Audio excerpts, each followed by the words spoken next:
We finally sailed to the very tip of Australia before dropping anchor at Horn Island, where we meet Bruce the crocodile, delve into the island's World War II history, and make our final preparations to sail away into Indonesia.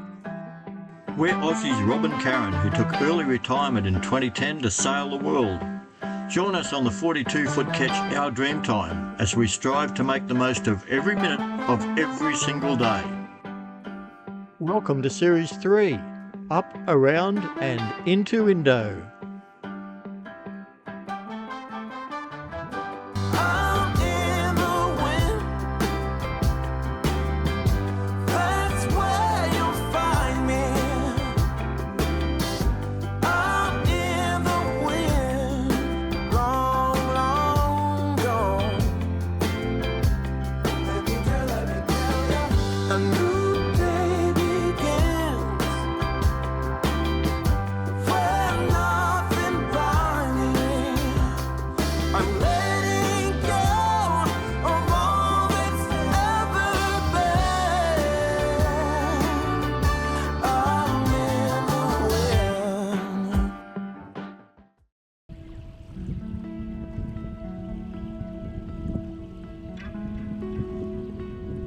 Good morning, everybody. Well, the boys are down there chatting away quite loudly over the engine noise.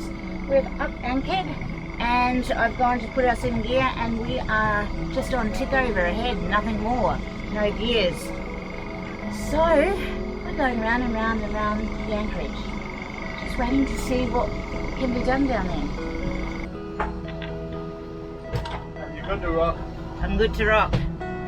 We're on a schedule this morning, that's why it's a bit of a, we want to get over there, over to Cape York, to the tip, anchor up, do the walk, touch the sign, and race back before the dinghy, which is 10,000 miles out on the dry.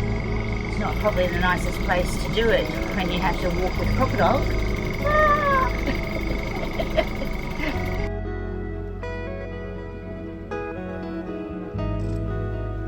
It's not right, perhaps, it's not big enough. It's international safety orange, so that's correct, it is. I don't know what it is. It's floating along.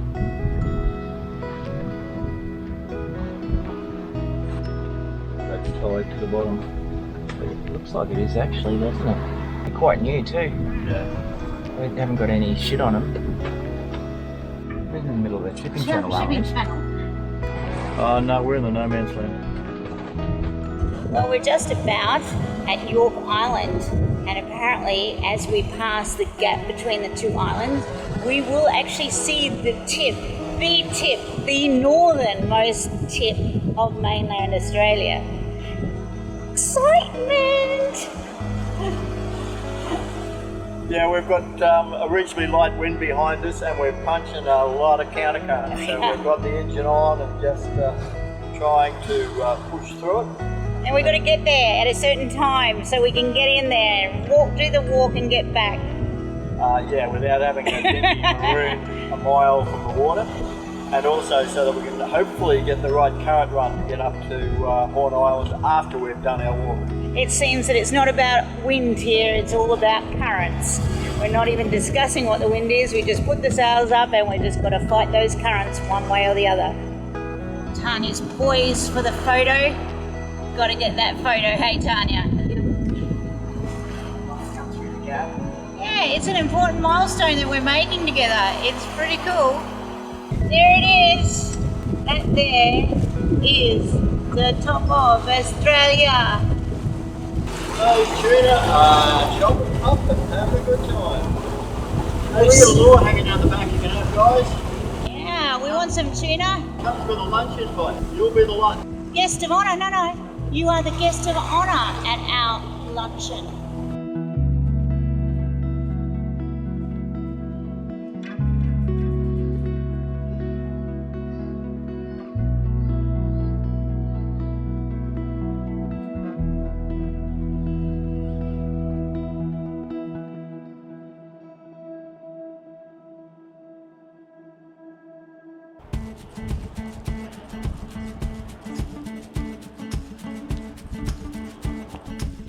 Ah, We made it! well, not yet. Where are we going?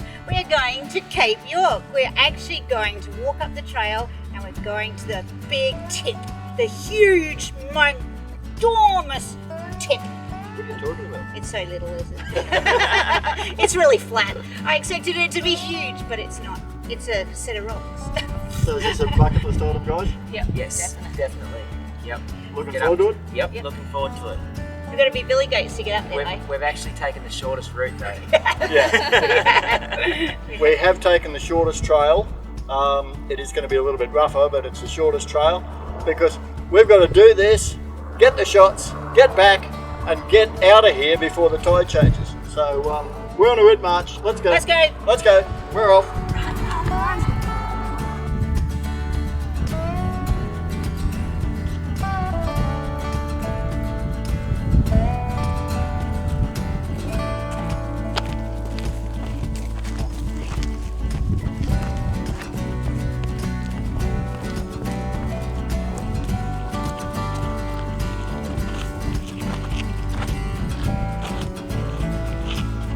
Well, if you think it's remote up here at the Great North, forget it. Look at the people down here, and we have been watching a stream of people coming and going and coming and going. It's like Grand Central Station. We'll just try and get a photo where we think we're the only people here, maybe.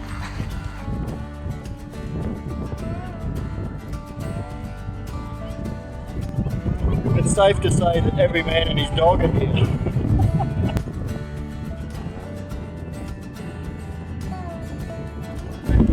We can't remember how many nautical miles we've sailed, and we certainly can't remember how many capes we've come past. Rough weather, beautiful weather, whatever weather, but we finally made it. Woo!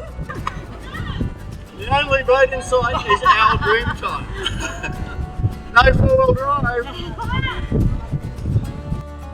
We are anchored a long way out. We had hoped to get a little bit closer in, but as we were sneaking in, we saw depths down to 1.9 metres. So Karen quickly went, no, too shallow, reversed back out of there, and we've anchored up in about 3 metres of water right well off the beach. From the height up here, we can see that there was a sandbar coming out from York Island, and if we'd gone a little bit further west, we would have been able to come around that, and the depths this side of it are quite good, so we would have been able to get a lot closer into the beach. Doesn't really matter, we've ticked that box. We've stood on the northernmost piece of the Australian mainland.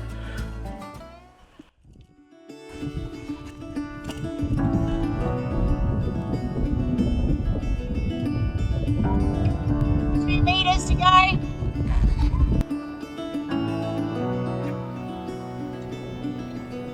We're just coming around the north side of Horn Island now. The anchorage is on the western tip, and we are getting that current that we talked about. Engine's just ticking over, we've got the mainsail right out, the wind's behind us, it's not all that strong, and we're currently doing 8.5 knots across the water, across the ground rather. So that's mainly due to current, so it's got to be at least 2, maybe 2.5, even as much as 3 knots at the moment. So I'm glad that we got it right. We have 4.5 miles to go until we anchor up and at the Horn Island anchorage, and that's where we should be staying for a little while to get everything organised to actually head off to Indonesia. Horn Island has the airstrip, planes going straight across the top of us right now.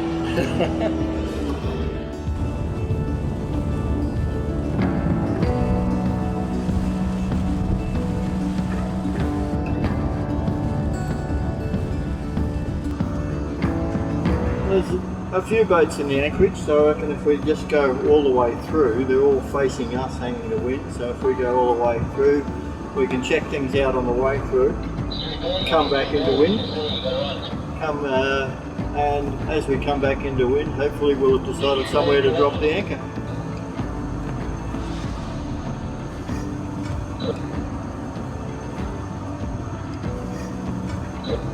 Let's do a turn and see what happens. There is a log in the water over here on the starboard side. We're turning to port, aren't we? Just keep an eye on your Crocodile, depth. crocodile. Crocodile, Rob, crocodile, grab the camera, Russ.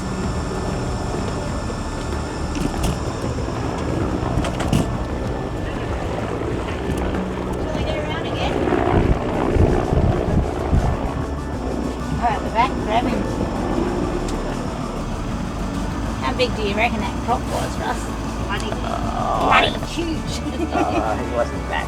He was. Rob thought it was a log. He was about 10, 12 foot long. That's 3 metres and a bit. Yep. 3 meters. 3.5, maybe 4. You boys never ever know how to measure things. I'm happy. Yeah. You're the one who's taking the You're happy time. you, I shall drop. You go right ahead. You do what you gotta do. All of it. We're in 7.6. Remember 7.6?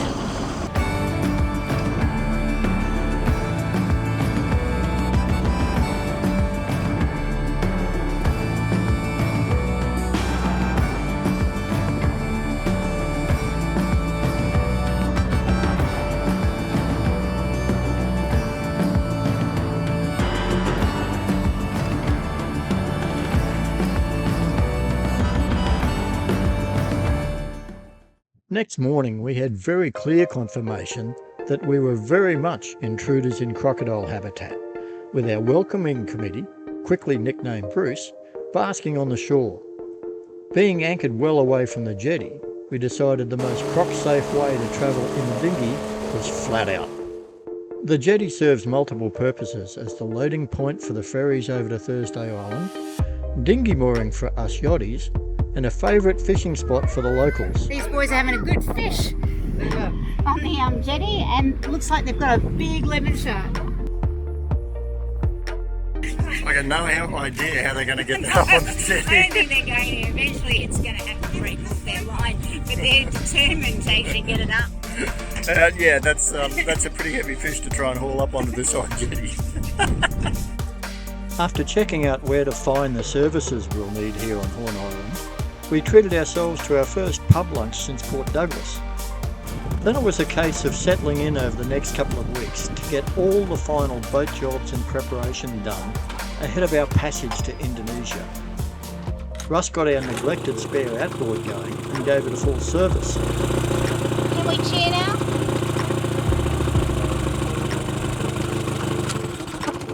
No, too premature.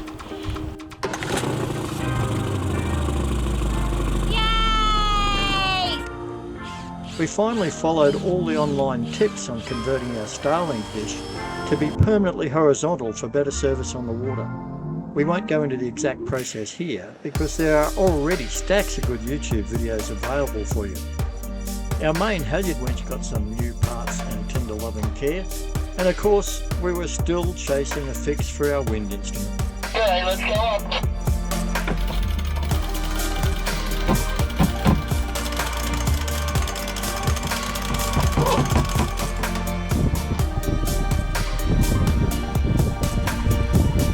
We always send Rob up with the halyard and a safety line. The safety line that we use is our spinnaker halyard, and Russell's up front on the spinnaker halyard.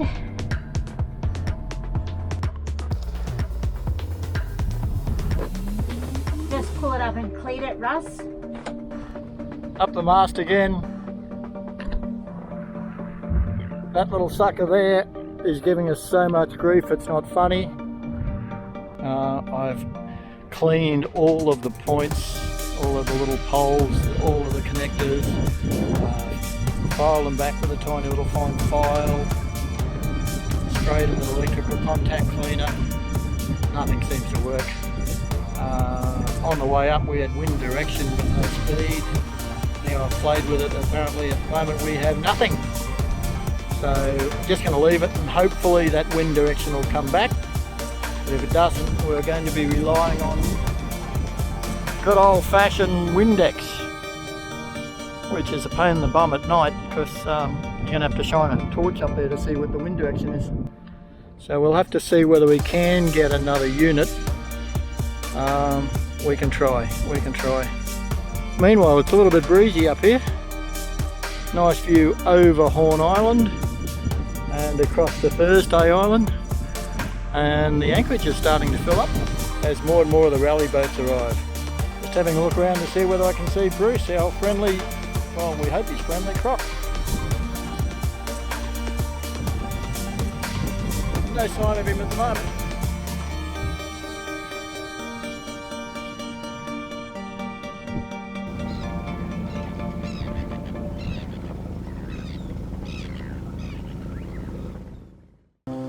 Well, we've met a guy, Tanya and I met a guy on the jetty in there when we were coming back in, or coming back from Thursday Island, and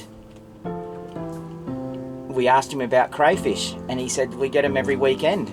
And Sunday, it's Sunday today, and look what he's turned up with. Pulled up beside the boat, gave us 2 nice crays. So hopefully, if we're here next Sunday, we may be able to get another 2. Oh, you're getting greedy, Russ. We'll ask him again. Yeah, free of charge too. They're incredibly generous, aren't they? They're very generous, these people. Yep, and lovely to talk to as well.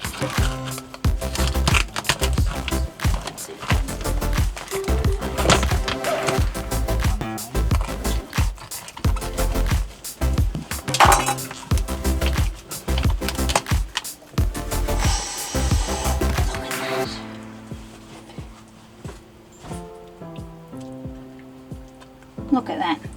How nice is that, huh?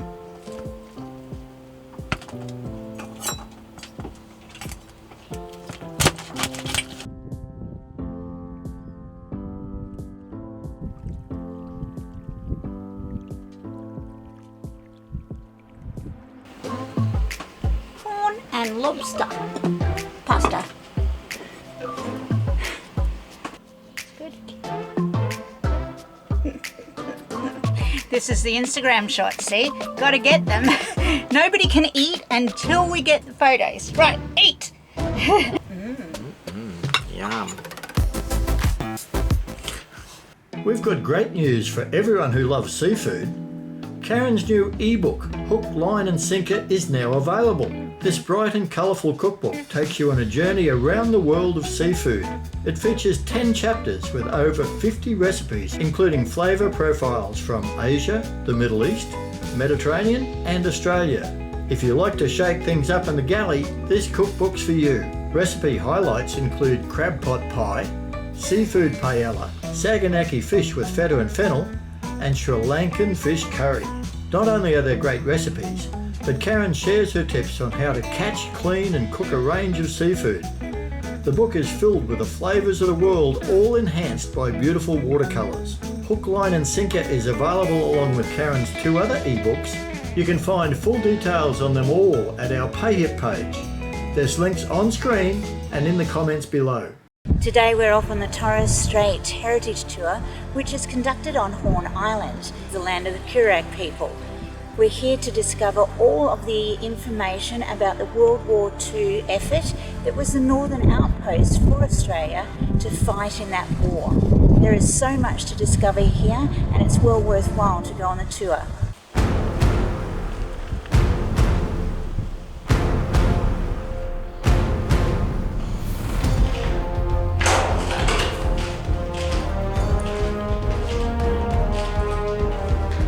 Welcome to the command post, LACWO Boone. Well, I'm glad I didn't serve here in World War II. Let me say that. I'm glad I served during peacetime, though it wasn't quite peacetime, was it?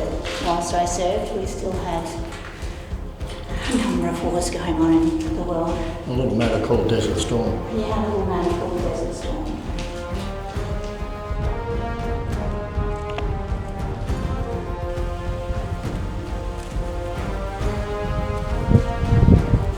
So this anti-aircraft gun has actually recently been put in place. It was brought across from Darwin. They're very rare because after the war, they're really good quality steel. So guess what? We melted them down and sent them to Japan, sold them to Japan.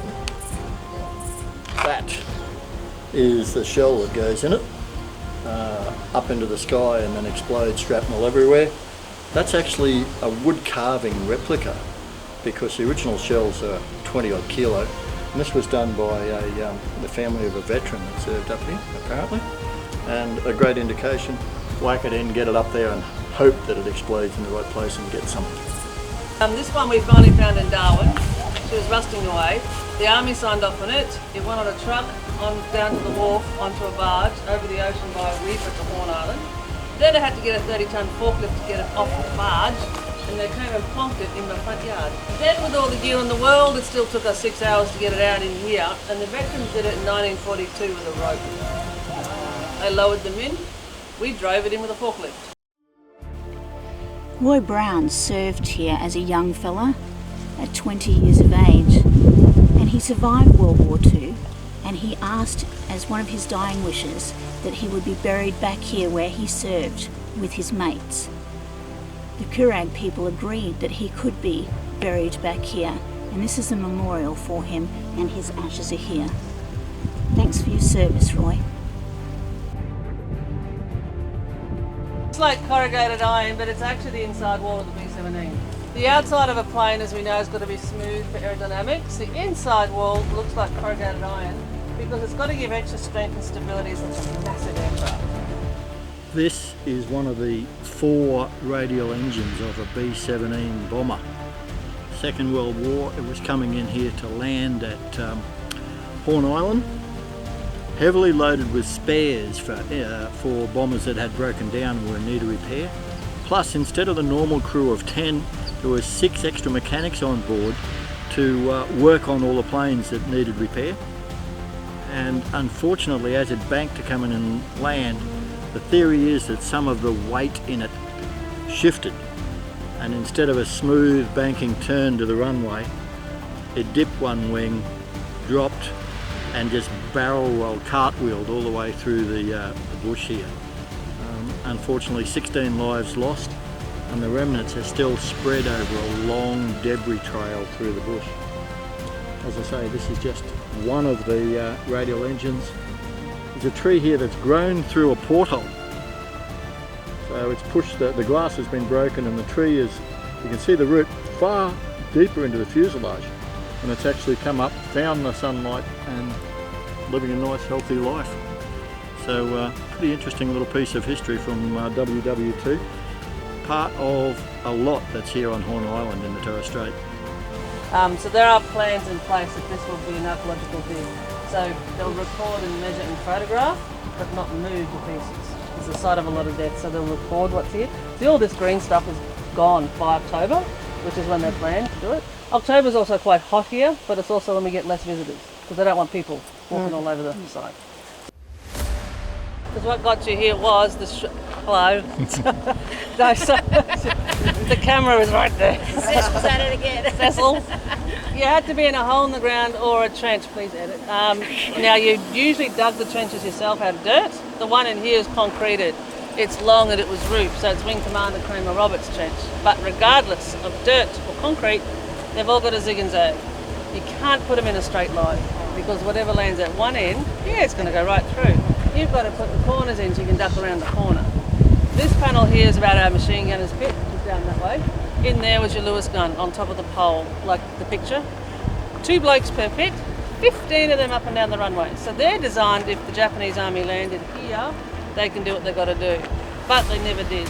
They threw down 500 bombs. Their subs sank ships in Torres Strait. They laid sea mines in the waters. They flew reconnaissance, but they never landed with the army.